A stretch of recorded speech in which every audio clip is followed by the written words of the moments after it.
Welcome to Mallett and Michelle on Dripping Springs, hosted by me, Michelle Lewis, and Steve Mallett. Did you forget my name? Well, I'm just a little tired, but I have my Steveism, and it's really good. Okay. Do you know that we both have something in common?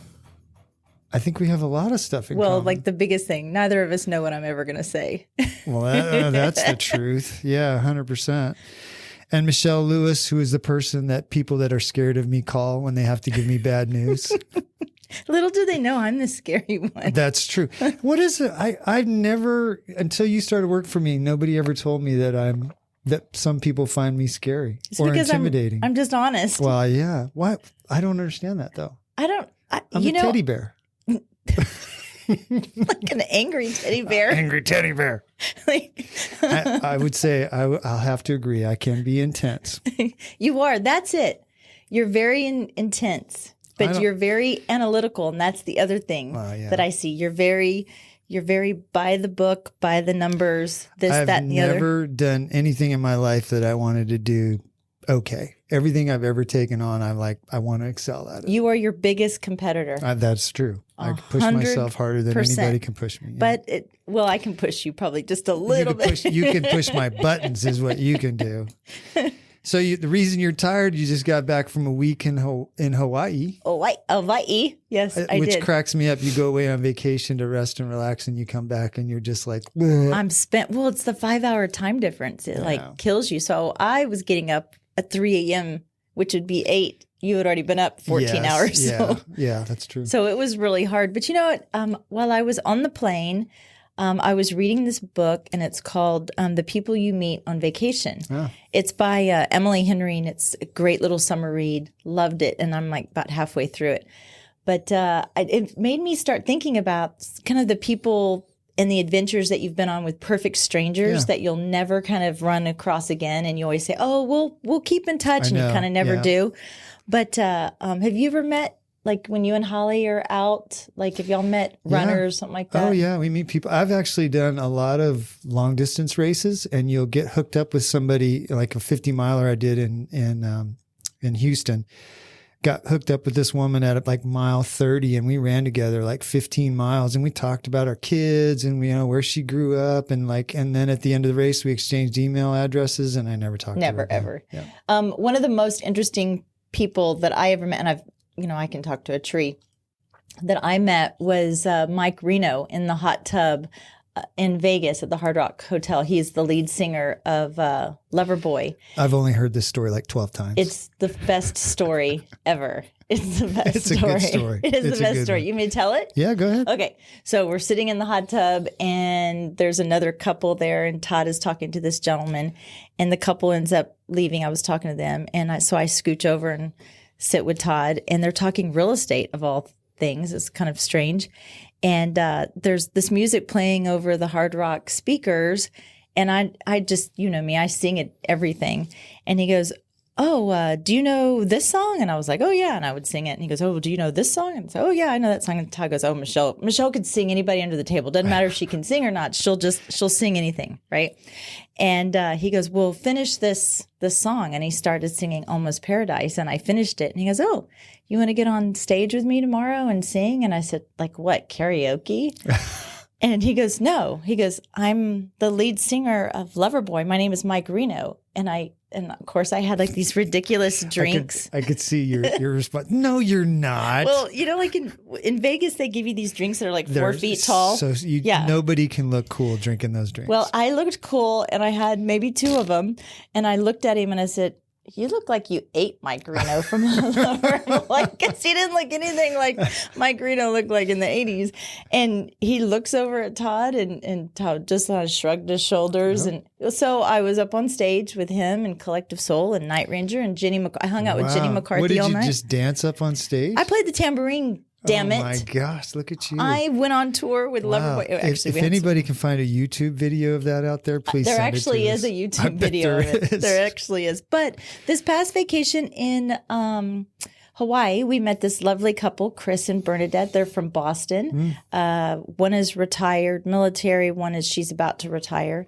And we had the best time. Yeah. We went to eat and we went hiking and we just explored. Friends you meet on vacation are the best kinds of friends because you don't get all the baggage, right? You just go and you have fun and you enjoy each other's company and you do good stuff together. And then, when they go home and they get grumpy about work and all that, you don't have to talk to them anymore. Yeah. Well, Bernadette taught me something. I said, when we were hiking up, I was like, are there snakes around here?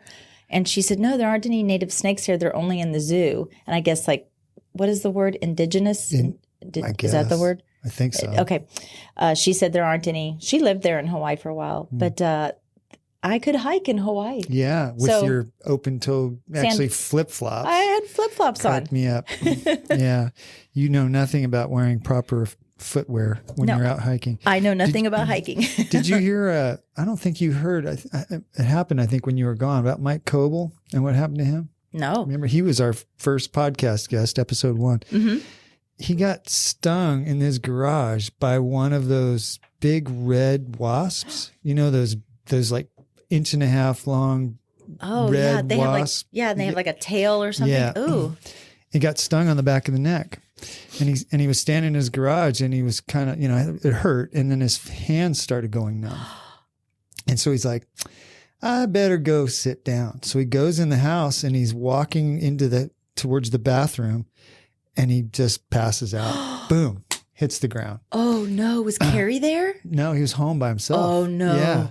So he wakes up maybe a minute later, and he touches his nose and he's busted his nose open. So he had blood all going down his face. And he gets up and he goes into the bathroom to look at it, and he gets dizzy again. And he's like, I'm going to go sit down. And as he's making his way over to his little lounge chair in the living room, he passes out again, falls on the chair and busts 2 ribs. Oh my gosh. So I just saw him, I think Friday, and he's doing better, but he went to the doctor and they gave him an EpiPen because he's intensely allergic to those red wasps, which I think a lot of people probably are that don't even know it. I hate bugs. But you know what? So that made me kind of think about other bugs that we have in Texas, because we've got our fair share of bugs that you need to avoid besides those big red wasps. Yeah. But scorpions. You ever been stung by a scorpion? Oh yeah, a couple of times. Actually, one time when Kendall was a baby, a scorpion was in our kitchen and she was like 2 years old and she picked it up right smack dab in the middle. And the head was coming up, the tail was coming up. Didn't sting her, and I just grabbed her arm and shook it. Wow. And so then ever since then, she would like point at the stove, like that's where the scorpions came from. Geez. Yeah, I think you can't live here very long without being stung by them at least once. And it's like a bee sting. It hurts. But I got stung 9 times. I picked up a shirt off the floor.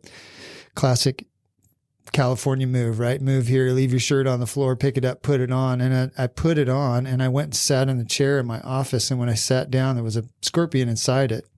And so as I went back on the chair, it stung me once and I realized what it was. And as I was pulling the shirt off, it just kept stinging me as it went up my back.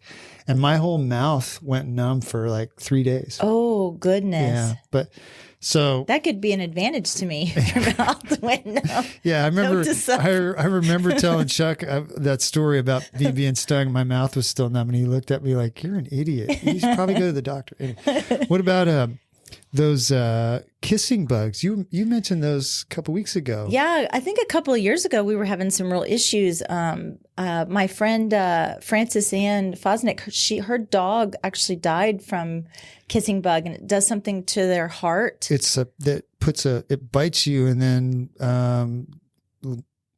so it bites you and you're bleeding. You have an open wound, and then the excrement gets on the wound and it has a parasite in it that gets inside your system. So yeah, they apparently what they look like, you have to pay attention to them. Yeah, they have like some little hourglass something or another on the back. There are other bugs that are not dangerous that look just like them. Have you ever had one of those red-headed centipedes in your house? I had one of those freaking red-headed centipedes in my bedroom wake me up at 3 o'clock in the morning. They're so nasty. I have a door in my bedroom to the outside. Yeah. And I heard a noise, woke up, and I was like, wonder what that is. And it was like this I know. It's And those little spiky I turned feet. the light on and I was like, holy hell, what is that? Well, Todd gets up. The thing is like 6 inches long. They could grow 8 inches long. It was crazy. Todd gets up and he goes to hit it with the shoe and the thing like hurls up. Oh, I know. Yeah. You can't kill him with a shoe. I used to catch him on the property we had on Autumn Lane, and I would cut him in half with a shovel, and both ends would go different ways. It's like they don't die right away. Ugh. But they can bite you and inject you with this neurotoxin. And for some people, it causes headaches, nausea, and even skin necrosis, which is your skin starts to rot. Those are disgusting. Yeah. Disgusting. Tarantula hawks, which is a great big wasp, a 2-inch wasp. Those are poisonous. I don't know if I know what those look they like. eat tarantulas. Oh. Yeah, you see them every once in a while dragging a big spider across Well, speaking the of ground. tarantulas, right? People don't know we have tarantulas. And I guess tarantulas are poisonous, but they hesitate to bite, is my understanding. They hesitate. Well, yeah. I'm not sure I'm going to bite you. There's one red velvet ant. Have you ever heard of that? It's actually a wasp, a wingless wasp. But right now we're having a carpenter ant issue. oh, yeah. You need to get that taken care of. They'll eat your house. Oh, don't eat my house. Yeah, they'll eat your house. Okay. But these red velvet ants, they're super poisonous and they have a really painful sting. And when they sting you, or when you, like if you accidentally step on them on purpose because you want to kill them, they release this pheromone and it causes all the other wasps in the area Oh, that's nice. to come after you. Psycho wasp. Psycho wasp. and then asps. Do you know what asp is? What? I know what my asp is. Yeah. It's a fuzzy asp. Asshole. They're caterpillars. And apparently they look all fuzzy and nice. There's a picture of them I've got right here. I can't tell you how many times my kids have been hurt by asp. The hairs on their body are poisonous. Yeah, they either accidentally rub up against them because they just hang out in the bark, so you don't really know. Yeah. So when the kids were little, Yeah. it was, yeah. Yeah. Super painful bite.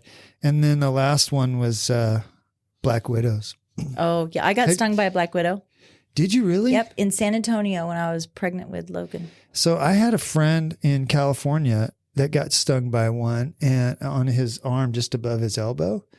And I saw him 2 weeks later and it looked like somebody had taken like an ice cream scoop and scooped out like a baseball sized spot of his arm. Did you lose a bunch of skin there? It looks, obviously this was 20 something years ago, but it used to look like I had just like a piece of my finger missing right there. But I guess, it's crazy. When we lived in California, we had this little stone walkway in front of our house. It was like stucco wall with these bricks on the top. I could go out there any night of the week in the summer and find at least 5 black widows. You go out there with a flashlight, Colton and I used to go out there and I'd spray them the all. UV lights. See, that's kind of fun. You just do a flashlight because at nighttime they're out, but they're everywhere in The kids used to California. have like this little Fisher-Price UV light bug hunting set, and we'd go out. It was really dark. You know what you don't see of more, like what we used to when we were kids? Lightning bugs. I saw a bunch down on Town Lake recently. Did you really? Yeah, I not used a bunch. to run around with a Miracle Whip jar. And, Yeah, I know. When Colton and I went whitewater rafting when he went from 8th grade to 9th grade, sort of his graduation present from middle school into high school, when we went whitewater rafting in Utah. And the first night we were out there, we had 2 river guides, and one of the guys says he has a bucket and he goes, "Hey, we're going to go catch scorpions." And he's got a black light. And I'm like, "Man, I'm from Texas. We got plenty of scorpions." And him and Colton come back. He's like, we got one. I'm like, "Yeah, okay, I better go look," just to humor him, right? And I look in there, and this scorpion is the size of my freaking hand. I'd never seen a scorpion that big in my life. You're like, beep, beep, beep, hello, Holiday Inn. I know. And we were going to sleep on the ground. And I'm like, those cots you got on the boat? I'm going to take one of those. Yeah, I had never seen a scorpion that big. But some of the other stuff that we hadn't talked about, monarch butterflies are poisonous. So if you eat a monarch butterfly, that'll kill you. I don't know if I'd eat a butterfly. I don't think I'd eat it either. But fire ants, which we've talked about, there's a beetle called a blister beetle that some people used to eat as an aphrodisiac. It burns your insides. It burns your entire digestive tract. Sounds like what is wrong with people, sexy Michelle? date night. Yeah, what is wrong with people? Sexy date night. Yeah. While you were gone, I was thinking about stuff that pushes my buttons. That pisses you off. I wonder why you were thinking about that when I was gone. Thinking about because you that. were much happier. Yeah. It was a busy week while you were gone. Do you have any triggers, things that drive you nuts that people do? I do. I have some rational ones and I have some irrational ones. I have a couple of both. But one of my biggest pet peeves is passive aggressive people. I hate that too. I cannot do, if you are pissed off at me and you don't Just like tell me. I know. Don't sit there and put these stupid quotes on Facebook. Don't sit there and be my friend. We talked about like, what do you do when you know people don't like you? Yeah. Like I'm not aggressive, but I'm not passive aggressive. Yeah. Well, okay, I can be aggressive. I have caught myself being passive aggressive, but I try really hard not to do it. You know, one of my number one things is, you know, our real estate team's Mallett integrity team. And every once in a while, somebody gets mad at me for something I did. And the first thing they say is, you have no integrity. It's like, okay, all right, geez, man. It's like, let me just going to go for the kneecaps. Yeah. It's like, we can have an honest business disagreement, right? You don't have to go for the throat. Just go, oh, how creative. Like, yeah, I haven't heard that one I've before. Never heard that one before. Yeah. I remember when the kids were little Tate actually came home and said, Mom, somebody said you were a bitch. And I said, you turn around and you go, my mom takes that as a compliment. Well, I guess one of the other things, or I guess rational, is the exploitation of kids. I am getting more and more infuriated, and I cannot believe the world that we live in right now, where it is trying to be normal, commonplace to expose children to things that you would never in your wildest dream expose these children to. And what happened to the sacredness of being a kid, letting a kid be a kid. Letting kids be kids. Like there's certain things you don't need to get into their brain until they're old enough and mature enough to understand what they're looking at. It makes me sad to my core, Yeah.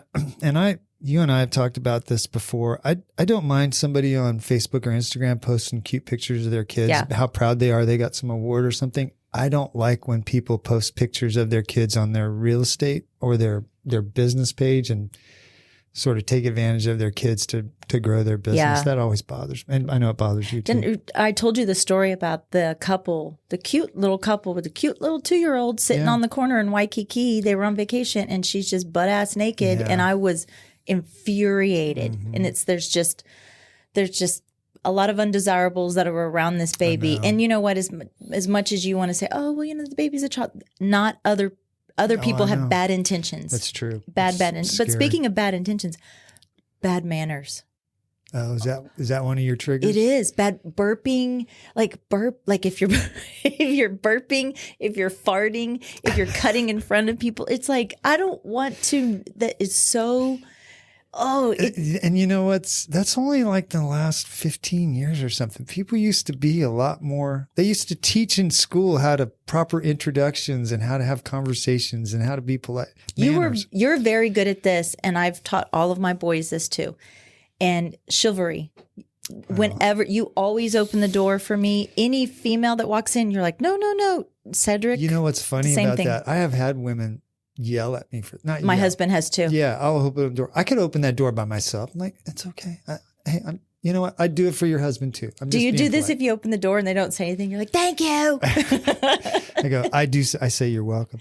You know, one of my triggers is people that complicate things unnecessarily. Oh, it's like you have this real streamlined plan to do something, and then somebody starts saying, well, what if this? And what if that? And what if this happens? And what if this goes over here? And that it's like, hey, we'll deal with that if and when it happens. You said something to me one time because I was going down that little rabbit hole, and you said, it wasn't like wait to worry, but you said, why are you, I can't remember what you said. You said something like, do you know what you said? Yeah, I don't remember. You said something like, why are you worrying about something that hasn't happened yet? And I was like, have you met me? Yeah. Well, it's true though. I mean, there's plenty of things to worry about that are happening right now. You can plan for things to go. I'm a very proactive person. Yeah. I don't, because I'm not really good at being a reactive person because I don't really think clearly when I'm reactive. So I like as much as I can for my personality to be as proactive as I can and think of the what ifs. I think proactive is good, but not to the point where you drive yourself nuts worrying about the what ifs. Welcome to motherhood. Yes, I know. Do you have an irrational thing that pisses you off? I'll tell you what mine is, and then you can. I don't. I have two more, but go ahead. My kids know. My kids know this, and sometimes they'll do it on purpose. It's bass music. It's the bass in the Really? music. And both of like my husband and Tate, they bought these bass things that sit under your seat. And Todd knows that when I'm in that truck, he better turn that in. It instantly makes me angry bear. Really? I hate it. And when you get in my car, I have the bass turned all the way down. I don't know Really? what it is about that sound, that low sound. It just sends me. That's fun. Mine is a screaming, crying baby. Oh, yeah. But, I mean, it's not that I get mad. It's sort of like Nails on a chalkboard. I don't know. It's a weird feeling. It's like I want to fix it, but it's not my baby, so I can't do anything about it. Maybe that's what it is, the helplessness. I don't know. But when I hear somebody else's baby crying, I'm like the guy on the train. We were in New York, and this baby was in a stroller and right in front of me and crying his eyes out. And this folks didn't know what to do. It's subway train, and I start making faces at the baby and hiding and doing all. And finally, he calmed down, but I was like so proud of myself. But I hate that helpless feeling, What about people that drive 50 miles an hour in the left lane on 290? That's when you go and you do the swoop and squat. God, man, that drives me nuts. I know, but sometimes you just want to turn left too, right? So like your turn's coming up. Yeah, but if you do it for 3 miles, you're not turning left. You're exactly right. It drives me crazy. I'm not I that think person. some of those people, they're so smug too. They're always driving a Prius. And when you drive by, do you have to like turn and look and see how stupid they look? Do, yeah. You're stupid. Yeah. How about parrots, people that just spew talking points from whatever Instagram, Facebook feed, like somebody that doesn't have any ideas on their own. They're like, they read it on a meme and they go, yep, that's what I'm going to tell people today. That is this generation. Yeah. They're not information seekers anymore. Yeah. They regurgitate they regurgitate platform. Talking points. Yeah. And I think the media has picked up on that, right? They provide plenty of real easy talking points that somebody that can put out there without thinking for themselves. Yeah. We don't think we're teaching that in school anymore. That teaching kids critical thinking. Like, okay, you're going to tell me something. You and I do this all the time. You tell me something. I go, oh, that doesn't sound right, Michelle. So we look it up, right? My kids don't do that now. Whatever you tell me is gospel, and I'm going to go tell 10 of my friends. Yeah, it's a horrible game of telephone. It is. That's right. That's right. Well, Todd Whipple's going to come in. I've known Todd Whipple for a little over 10 years now. His daughters went to school with my kids, and he's lived in our neighborhood, and we've actually, he has seen Tate, and he has seen myself, and he is a great guy. He's a chiropractor, and he owns Whipple Sports and Wellness over by Flores. Right behind Flores, yeah. And he's just a great guy, and he kind of, I love to tell him he looks like Shaggy from Scooby-Doo. Does he drive a van with flowers on? He does. He does a van. He's Well, we're going to take a little break and get Todd in here, and we'll be right back.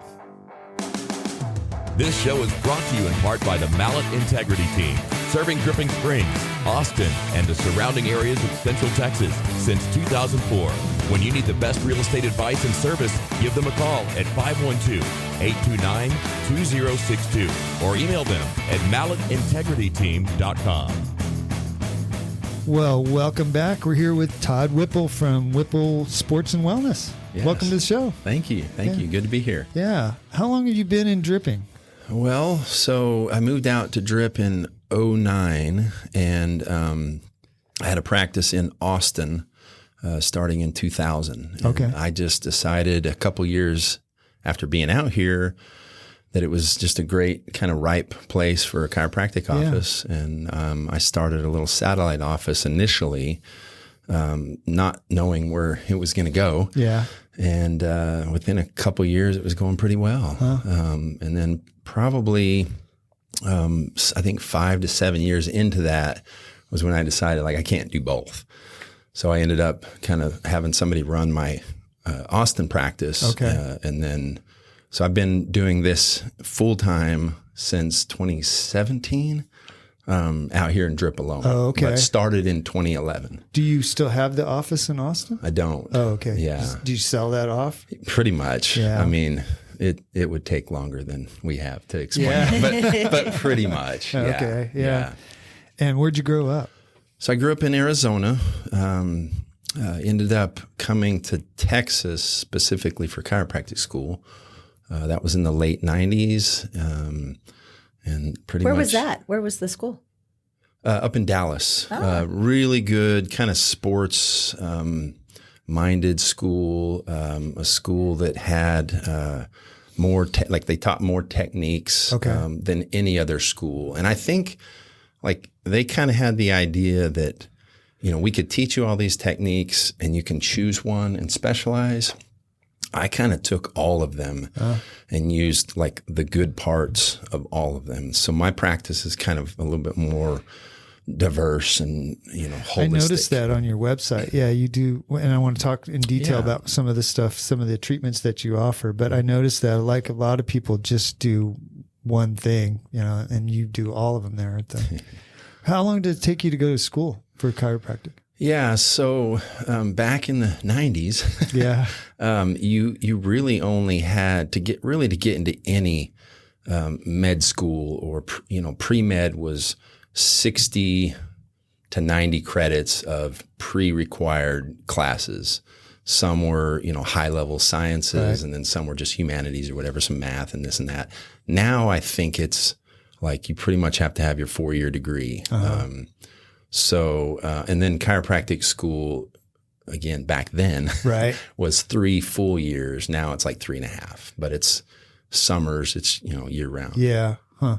I didn't know it took that long to get that. Yeah. So it's a good, you know, 8 years. Yeah. And when did you move from Arizona to Texas? 97. And I literally thought I was going back like after chiropractic school. Yeah. And we decided to move to Austin, which, you know, once you come to Austin and realize like Austin is not Texas, you're like, wow, this is cool. It's pretty funny. When I moved here from California in 2003, all of my friends were like, why are you going to Texas? And I think they thought I was moving to like Fort Collins, you know, where the tumbleweeds would come across the freeway. I was like, no, it's Austin. It's completely different. But then they come visit and they're like, oh, I get it. Yeah. Austin's a cool place. The secret's out now, though. Yeah. I think my mom was the most sad. Oh yeah. But it was a little town you grew up in, Arizona? Yeah. So most people think of, you know, Arizona as the desert, classic, you know, Phoenix and the saguaro cactus or whatever. But I grew up 3 hours east of there in a small little mountain town, kind of similar to Colorado. It's kind of on the New Mexico border, but beautiful town. In fact, we're going there for the 4th here in a few weeks. Yeah. They celebrate it big there. And it's much cooler and stuff. My wife, Holly, and I did a trip from Albuquerque and went kind of north and west up through the mountains up there. It's gorgeous. Oh, yeah. Beautiful. Yeah. It really is. You may have gone through there. It's about 3 hours from But it's a dry heat. Yeah. Well, it wasn't as hot up there, though, right? What's the altitude like? 7,000 feet. Oh, yeah. So even in the summer, cool. it's probably, 75, 80 degrees? Yeah. One of my best girlfriends lives in Tempe, and I'm just like, oh, my God. It's like I can't breathe. Sometimes it's so hot. And she's like, but it's a dry heat. I'm like, so's an oven. Yeah. It feels like an oven in the Phoenix area. Mm-hmm. Yeah.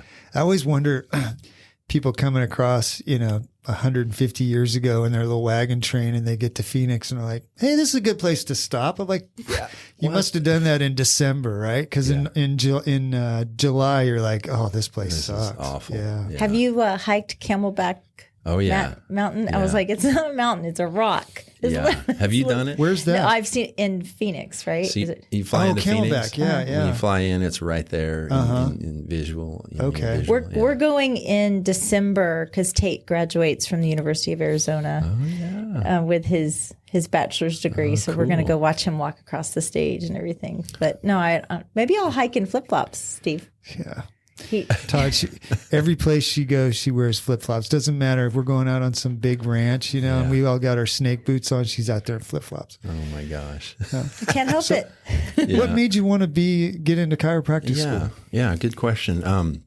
So I, mentioned the little town I grew up in. My uncle moved into town and he was a chiropractor. And so he kind of introduced us to that whole thing. And it, kind of a funny story was I grew up as, 3-sport athlete. And so I always had, little things, neck, back, whatever, knee. And so I'd go to him. And then one day we were having like a Sunday dinner and I told him I was, he's like, hey, how's it going? I was like, fine. And I'd been sick the previous week, and I told him that he goes, why didn't you come in for an adjustment? I was like, what? What? Why would I do that? I was sick. Yeah. Went to the doctor. I got my, penicillin. Right. Whatever. Yeah. So that was kind of the first introduction to kind of wellness care. And if you kind of take care of the body will respond positively and kind of keep you from getting sick. Yeah. And so, and then the irony is when I told him I was interested in it, I said, hey, do you have some literature? Back then in the 80s, they all had libraries, doctors, Yeah. So I was expecting some cool, whatever book on chiropractic. Yeah. And he gives me this book called Food is Your Best Medicine. And it was the most boring book I've ever read, but it was kind of an introduction for me to kind of holistic, wellness and care. And so that's kind of how. Yeah. Are you kind of a party trick when you go to other people's houses and they're like, oh, Whipple's here. Ooh, pop my back. Oh, yeah. Ooh. Oh, yeah. No, that doesn't ever really happen, does it? Oh, yeah. All the time. I'm not saying I've done it, Doc, but But I love my it. elbow. I literally love it, though. I 22 years in practice, and I absolutely love going to work, and it just gives me joy to know that I can help people. Yeah. When they're coming in going, scratching their head saying, well, I don't know what's going on. And I'm like, well, don't worry, I got you. Yeah. Well, think of the even just the kids that you've seen kind of grow up that have seen you, as athletes, and now they're adults, and it's kind of cool to. I know that we visited Todd many times on tape, whatever various ailments that kid had. Yeah. Well, and it is fun when they come back and they've got children, and I'm treating now their kids, and that's cool. I'm too young for that. Right. Yeah. I know we are. When you say the 90s, I was like, that was just 10 years ago, wasn't it? Yeah. Yeah. So that book you read about diet, is that something that you talk to your patients about, is diet? Well, yes. It's probably not, the primary. Yeah. But it's definitely a topic. If somebody asked me about it, I would say that's kind of probably tertiary for me. Yeah. I'm more physical. There's always emotional. Yeah. And that's a whole nother topic too. But if I can help someone, make decisions or talk it through. A lot of times people have done their own research nowadays, and so they'll just bounce ideas off me, and I just kind of, fine tune or direct them. Yeah. The reason I ask is, and we were talking to Kevin Lewis about this too, there's so much false information out there about what you should eat anymore, right? Yeah. To have a healthy diet. But, it's like. Yeah. I heard that cast or podcast, and I heard him mention the Mediterranean diet. You can't go wrong with that. Generally people are in this, high protein, reducing carbs, and you can't go wrong with that. And really carbs are just sugar. So yeah, you're killing Michelle right now. Cheetos are on the Mediterranean diet. I bet you I could eat Cheetos. Yeah, I bet you could. I'll bet you there's a Mediterranean person that eats Steve says Cheetos. that I'm the most unhealthiest healthy person. It's true. It's true. Yeah, that's funny. Todd, you mentioned the emotional side of things. I went to a Rosti for a hamstring injury just within the last month. And what a baby he was about it too. I'm a summer runner, a triathlete, right? Oh, you're a It runner? is. You're a runner? Shut up. Nobody knew that. Shut up. But I mean, I could not run. I couldn't run a step. Yeah. And I went in there and was kind of skeptical, and he worked on my hamstring. And the next morning I got up and ran 3 miles, and I was like, Something to it. There's something to it. And that's kind of what I was getting with you, is like what you're doing for people. People probably are skeptical, but you can do amazing things by manipulating the body and treating certain things. Yeah. So tell us some of the treatments that you offer. Yeah. Well, on that note, I always tell my patients, obviously I got my degree as a chiropractor, so I always will adjust something. But it's usually at the very end, and I spend the majority of the treatment actually doing soft tissue work. So if I were to kind of compare my practice maybe in general to like the Rosti guy you went to or person you went to, it's really, and Rosti is just a newer term, I guess, for the derivative of myofascial release. Right. So you're basically stripping the fascia, which is almost like saran wrapped around the muscle, to lengthen it so your muscle can relax.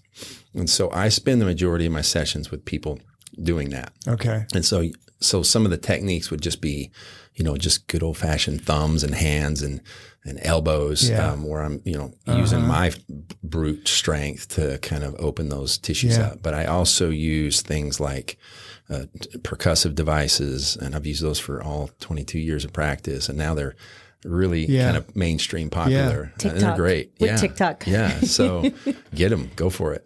But I also do cupping. There's basically a butter knife tool called Groston. I use that. And then I just recently got certified to do dry needling. Okay. And that's been really cool. So what is dry needling? Well, it's the first thing that comes up is the word acupuncturist, obviously. We use acupuncture needles. The backstory to dry needling is actually pretty cool, and it's quick. In the 40s, there was a medical doctor named Janet Travail who was doing research on trigger point therapy. Mm-hmm. And she was using back then just the what do you call the needles? The hypodermic needles. Yeah, okay. And they were injecting different fluids into them to see the reaction. And every time it would resolve it. Uh-huh. And eventually they got to the point where they were just using saline. And then one time she said, well, what if we just put nothing in the needle? We just did it dry. Yeah. And hence the term dry needling. Oh, okay. But they were doing them with quite a large, syringe. Uh-huh. So that's kind of where the term dry needling comes from. And of course, when I got certified, the guy, he's pro dry needling. So he said, well, technically, since it was discovered in the 40s and acupuncture really didn't come to the States until the 70s when China opened up, we had it first. Yeah. So anyway, just, whatever that means. Listen, I've gone to acupuncturists for years and it's phenomenal, I had some dry needling done on my hamstring, not by the Arasti guy. And that's the first time I've had it. It's pretty interesting. Yeah. He's like putting the needle in there till it starts to move things around. Yeah, it starts to twitch. I've had EEGs before. Have a needle and then have electrical pulses put in there. That's a lot more fun. Well, and you're bang on because that's what I do. I've got a TENS unit that I attach to it, and it activates and twitches the muscles, and it's powerful. Yeah. It's really cool. And is it help muscles or nerves? Well, mostly muscles, but I would say they're intertwined. So, it's really about kind of blocking pain to the brain, or almost tricking the brain, or creating a new pathway for the brain to receive, non-painful input. Mm-hmm. So, one of the things that I have heard time and time again, and I sit in the office a lot. I do staging. I do a little manual labor. Is sitting is the new smoking. And have you heard that? Never. That's funny. Yeah, and so Steve has a very unused desk that he can raise. Yeah, I have a very nice stand-up desk that is always down. You never stand. I never use it. I might use it today. Just because we've been harassed. It's on the forefront of the brain. But what is your feeling for people like us that we're sitting at desk a lot? And we're really not up and moving around like we should just because of our job, or we're in the car driving back and forth to work. I mean, what is your suggestion? It's like, a body in motion tends to stay in motion. Yeah, but you're bang on. I mean, the body is made to move, and motion is what actually shuts off pain receptors. So we do need to move. And I don't know, that's a big subject, but if you were a patient and I was to explain it in, a few seconds, I would just say, sitting, we tend to muscles shut off, right? Your hamstrings shut off, especially if you lean back leaning back. Yeah, it's okay. If you lean back in your chair, your hamstrings shut off, your glutes, your core. Mm-hmm. And so you've got all this weight kind of pounding down on vital, discs and nerves without any muscle engagement. So what I tell people is if you're going to sit on the edge of your seat so that your sits muscle or your sits bones are actually, the support. Okay. And then your hamstrings are firing because they're, it's almost like you're sitting on an exercise ball when you sit on the edge of your seat. Yeah. And then your core is firing. And so you tend to have less back pain that way.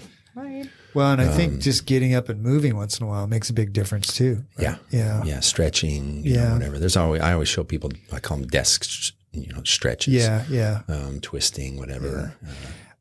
One of the things about what you do is, like, I've been running a long time, and every time I'd get injured, I'd go to the doctor, and the doctor would say, take a month off, take 3 months off, take 6 months off. I got injured once, take 6 months off.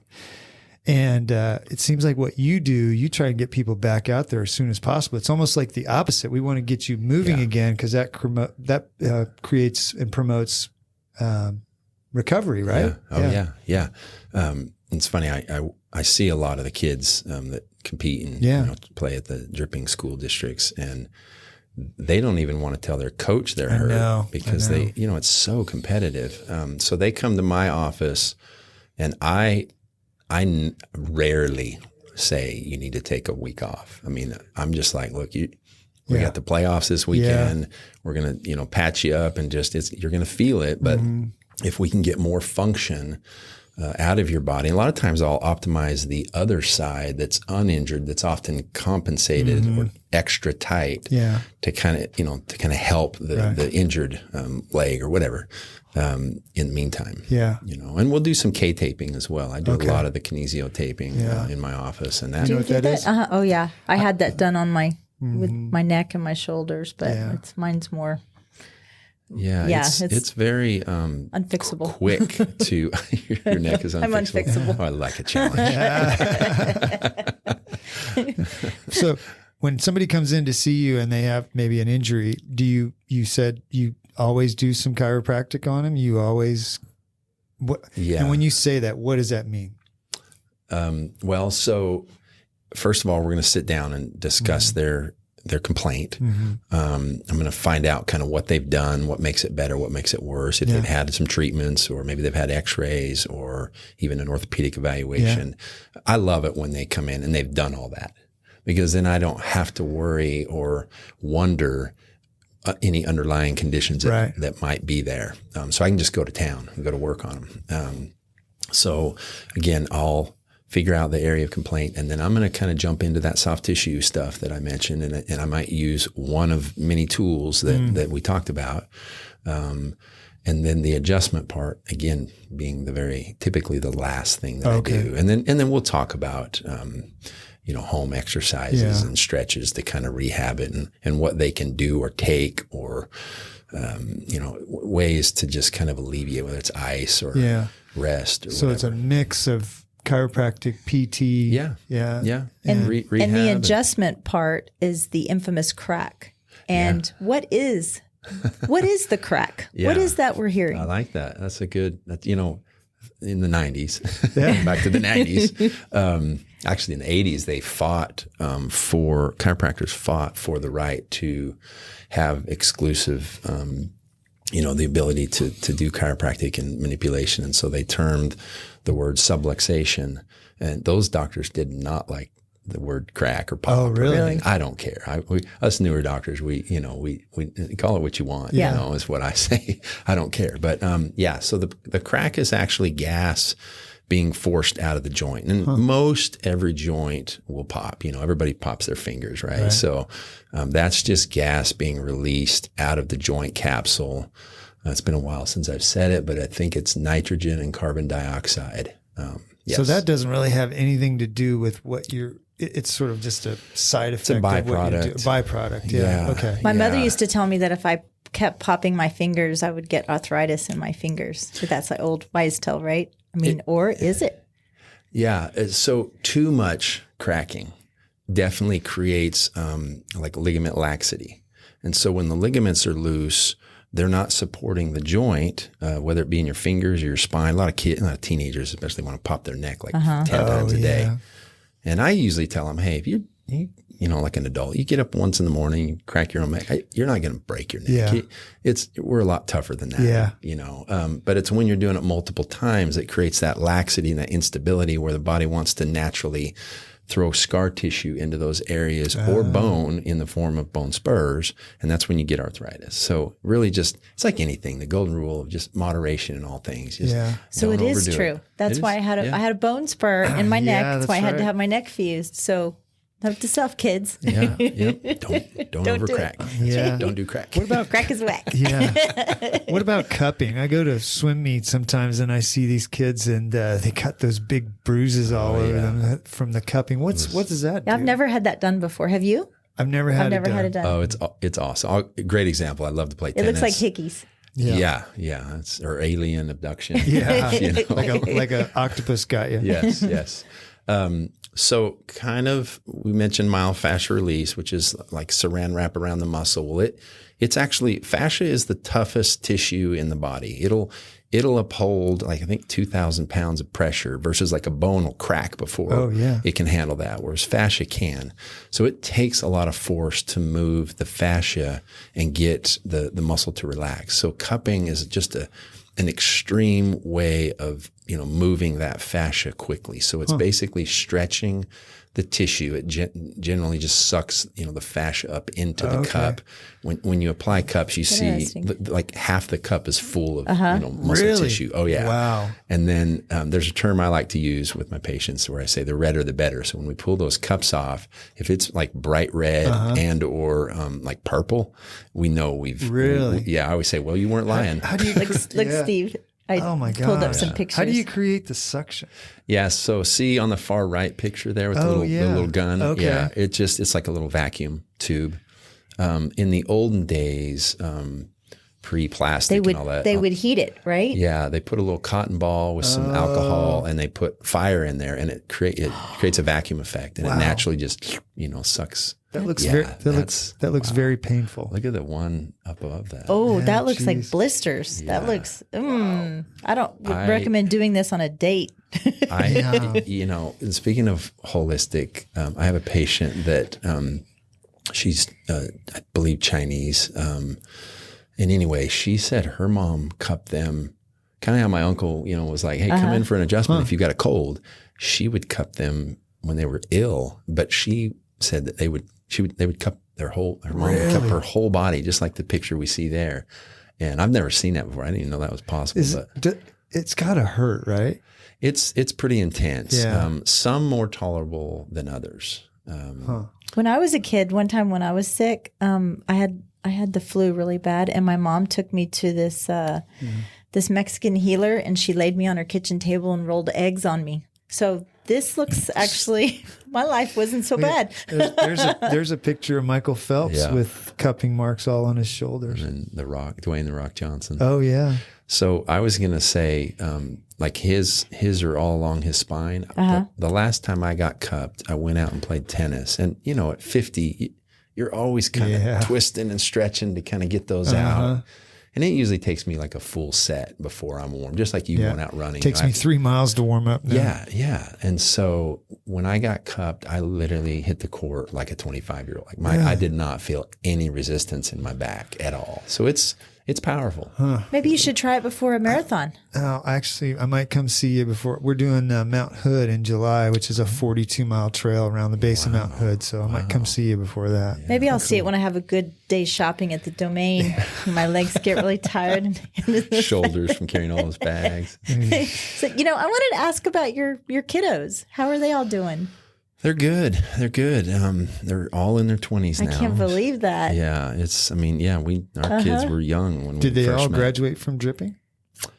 2 out of the 3. My oldest grew up in Arizona, and okay. she's already married, and just working away. Grandkids? No kids yet, so we're anxiously waiting. Yeah, me too. Yeah, actually, you too. No, I don't want any grandkids right now. I just want puppies. Oh, this is from I have bruises on the back. This is from my daughter's dog who tried to kill me.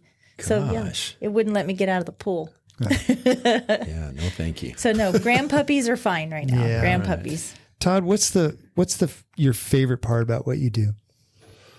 I think it's like, well, it's a lot of things, but probably the reward of like a challenging patient where they've come to me and said, I've been everywhere.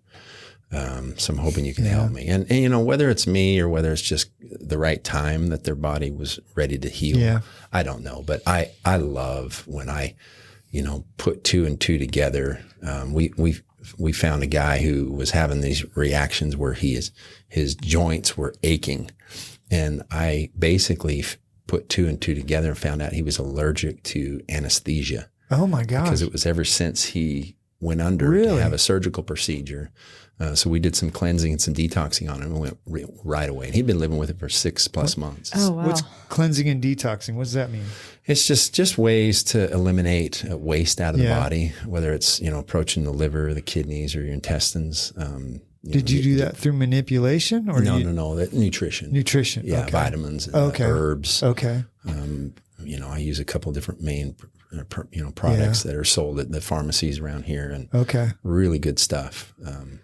The older I get, because I'm like you, I have a lot of aches and pains, the more open I am to different stuff, because it seems like every time I go to the doctor, that the cure was not what I wanted to hear. I never want to hear take time off, so I'm all about keeping doing it. Todd, what is one of the biggest misconceptions of what you do that you've experienced, do you think?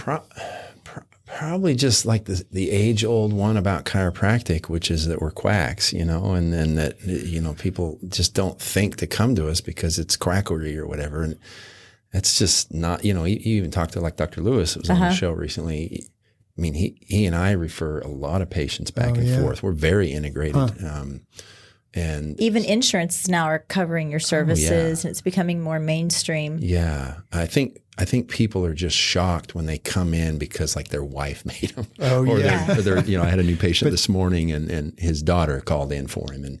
And so, and he hadn't been in 20 something years and just, and he's a golfer and he's like, I just want to feel optimal. And he, 76-year-old man. And I was like, well, we're right up your alley. Yeah. We can help you with that for sure.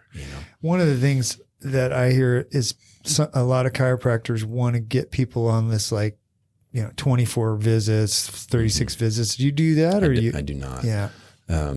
We just kind of do it.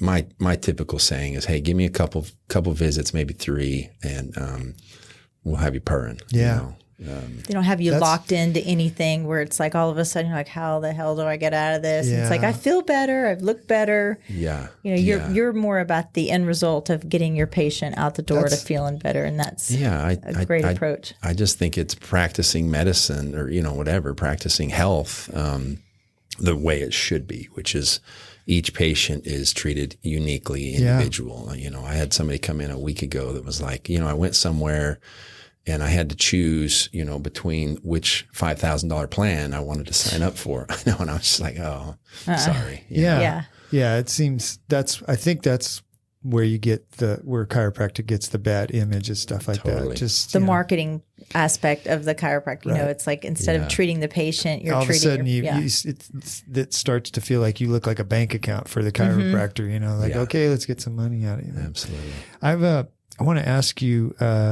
You mentioned that on your family time, your fun time, you have yard work, gardening, and chickens. How many chickens you got? Well, right now we're down to 4. Okay, so down to 4. Down to 4. Yeah. How many have you had? Well, we had I think 11 or 10 for sure, but I think 11. Steve's up to 2. The reason what I was going to ask. So my wife got 2 chickens within the last month, Peanut Butter and Penelope. Oh, cute. Do you name your chickens? Well, no, I've had them for about 10 years. Caldo and we quit tacos. Right. Yeah. They're easy to get attached to. Oh yeah, they're beautiful. Yeah. They're so What kind of chickens are your favorite? Well, the one that's funny because the ones that are that survived are the most domesticated. They're Americanos. They're the most beautiful. Whereas the more kind of ornery ones are the ones that got killed, which usually you'd think it'd be the other way around. I think that's probably because whatever's coming after them, they kind of fight back. Maybe and so they're the targets, right? Because they're the ones right in front of them. What got them? Raccoons, fox. Oh. Yeah. Raccoons are sometimes vicious. The thing about a fox is a fox will take one and run off with it. Yeah. A raccoon will kill as many of them as they can. It's like they're just playing with it. I know. It's weird, isn't it? Yeah. If they can get in your coop, they'll kill every one of them. It's they just want to love them and hug them and squeeze them. That's not what they're doing. That's not what they're doing. In a malicious way. Yeah. And you brought us some stuff from your garden? So it sounds like you take that pretty seriously, huh? It's one. I just love doing it. I work with people all day. I love going home and just getting dirty. You know? But There's some bell peppers and some jalapenos in there. Exciting. I have a little garden out behind my house, and I can't get hardly anything to grow out in there. I do not have a green thumb. Chicken poo. Oh, is that right? Oh, we get lots of that. You got to stick that in there. Yeah, man. really? Oh, yeah. Just mix it in there? Yeah. Yeah, It wow. works. What are you trying to grow, Steve? I got some green peppers. I got serrano peppers. I got tomatoes, which are actually doing pretty good. I think they're foolproof. And squash, two different kinds of squash, which they're huge, but there's no vegetables growing on them. I mean, they're like 3 feet around, but no vegetables. So that's got to be. I grew catnip. Oh God! Our kitty cat loved it. Oh my gosh. Yeah.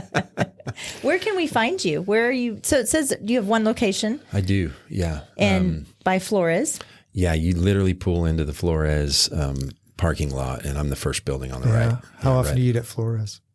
Too much. I know. We haven't been there in a while. We used to eat there like 3 times a week. Yeah. We haven't been to a lot of places. We try to go outside of the circle, but you're limited, right? Because you got to get back to the office or whatever, and you've got only so much time.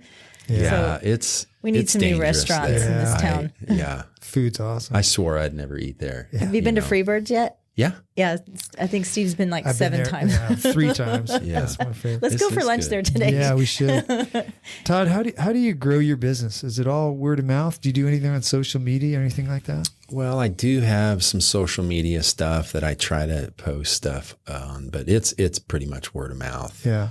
Whipple's everywhere. Every festival, every night out, you go to Hudson's, he's out there. It's like, where's Waldo? It's where's really? Whipple? Where's Whipple? I That's see funny. Whipple out That's everywhere. hilarious. Everywhere. Well, now I'll see you all over the Yes. place That's too. right. He's That's not right. hard to miss. Yeah, he's you a know? big guy. Oh my gosh. No, I love life. I love living. And my girlfriend's mom says life is for the living. Yeah. So I'm just living and enjoying it. That's and, good. You look very happy. You look I very, am. very Thank happy you. right Good. now. Thank you. What's next for Todd Whipple? Gosh, I don't know. That's a good question. Yeah. Just one day at a time.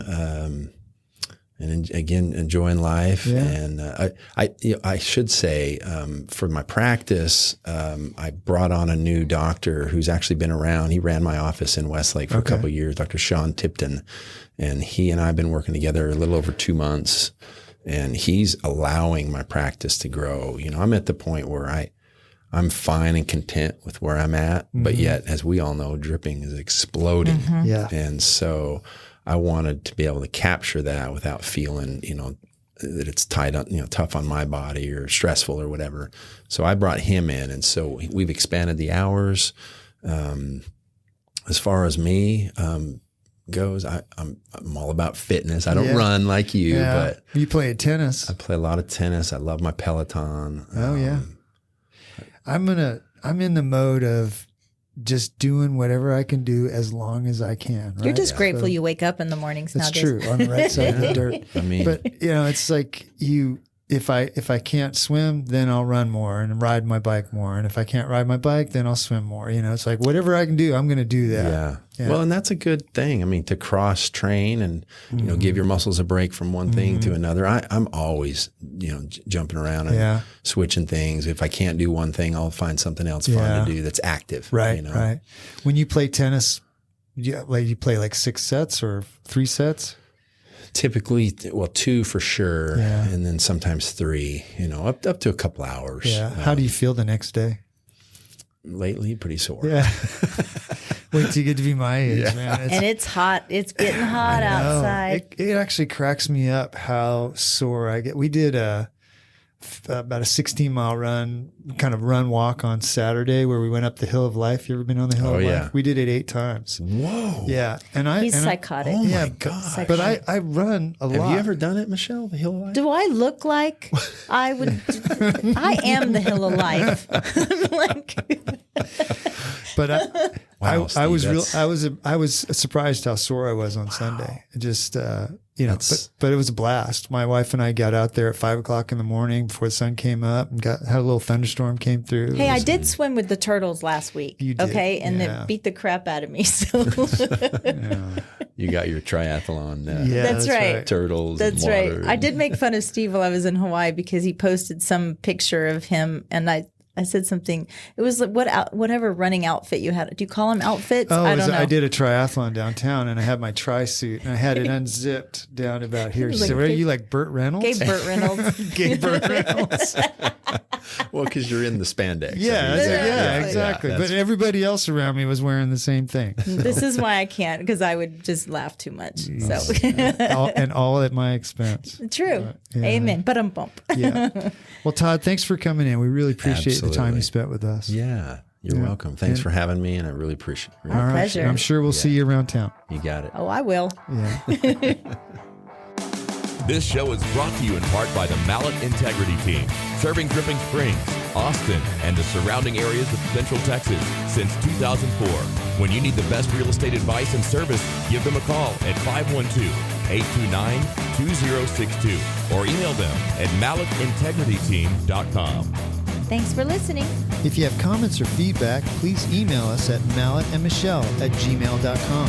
Follow us on Facebook and Instagram at Mallett and Michelle. Listen to us on Apple Podcasts, Spotify, and Stitcher. Please follow us and leave a review. Thanks again for listening.